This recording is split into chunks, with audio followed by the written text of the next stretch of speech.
Hi there, welcome back to another quick and easy watercolor painting. And we're gonna work kind of fast and loose today, just like I try to most of the time, but try to jam in as much stuff as I can in a 5-minute period for you. All right, so I wet the page and then I drag my brush with some blue in it across there a couple of times, and I left some white areas in there. Okay, so I'm not going to rinse this brush out. I'm going to take this brush and I'm going to put it into my Payne's gray, and I'm just going to, you can see I'm tapping the brush, right? I'm tapping the brush. I'm not doing any brush strokes here. I'm tapping the brush to release the paint onto the page.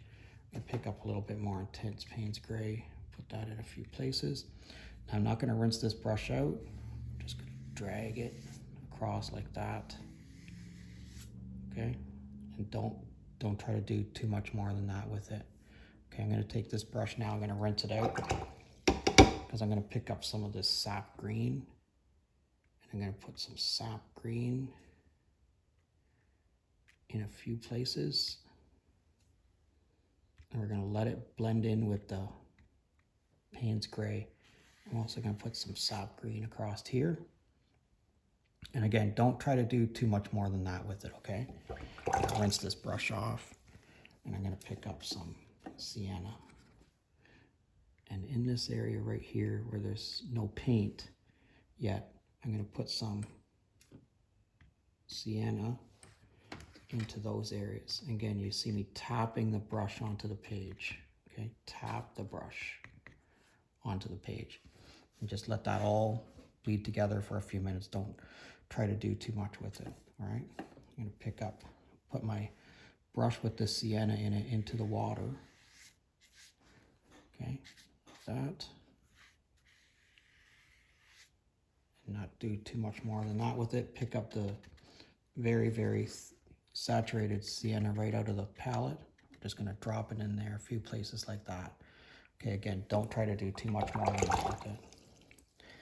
Okay, we're just gonna set that brush down. And this is my #1 watercolor brush.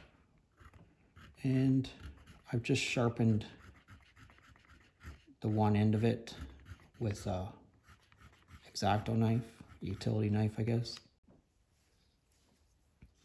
Okay, so what we're gonna try to do is in one line, go from one side to the other with our yellow ochre. Okay, and that's not quite as intense as I want it to be, so I'm gonna go pick up some more yellow ochre and just slide it right across there. Now I'm gonna take this brush, I'm gonna put a little bit more of this yellow ochre in some areas down here. I'm just gonna let that bleed together. Again, don't try to augment it too much. I'm gonna take my brush and I'm gonna pick up some of this blue, and I'm just gonna tap the blue into some places. And I know it's sort of counterintuitive. He's putting blue on the ground, but the hope is that the blue mixes together with the yellow ochre and the other green that's on there, and it gives us a different color of green. Okay, that's the hope. It doesn't always happen, but that's what we're going for. All right, so now I'm gonna take this, rinse it out really good, and I'm gonna pick up some more Payne's gray here, and I'm gonna put a couple of fairly dark Payne's gray areas in here, a little bit more. Okay, and then we're gonna do the same thing here again. We're gonna take our #1 watercolor brush that we've sharpened and ended. We're just gonna scribe through some of that, okay? Scribe through some of that. One last thing before we go. I got some salt. I'm gonna drop a little bit of salt here, maybe a little bit of salt here and here. Can't really control it too much, so don't put a whole lot in there. All right, now we need to let this dry and see what we get. All right, let's have a look at this. There's still some salt left on there. I don't generally knock that off, but some people do. Look at this area right here where the salt has done that.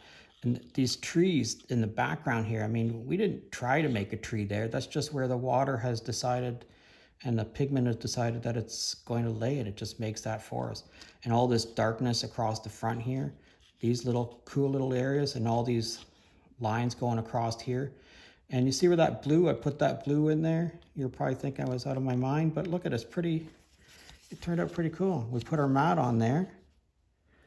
It really is a pretty interesting little painting. I like it. All right, thanks for watching today.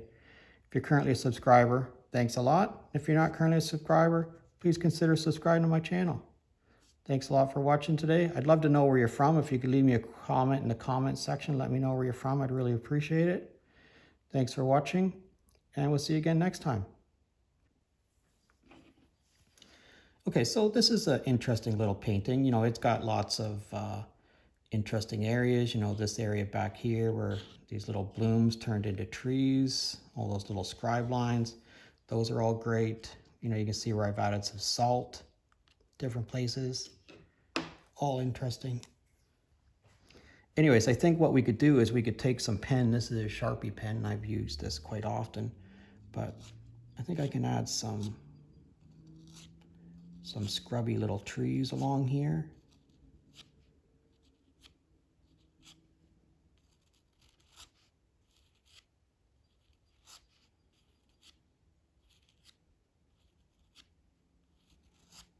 Just like that.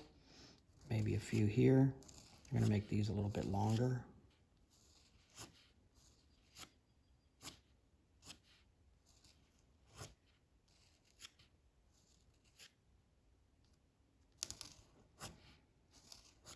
And just lift your pen at the end. And when you lift your pen, you'll get a nice little pointy line. These sort of look like some nice little cool little trees right here could make.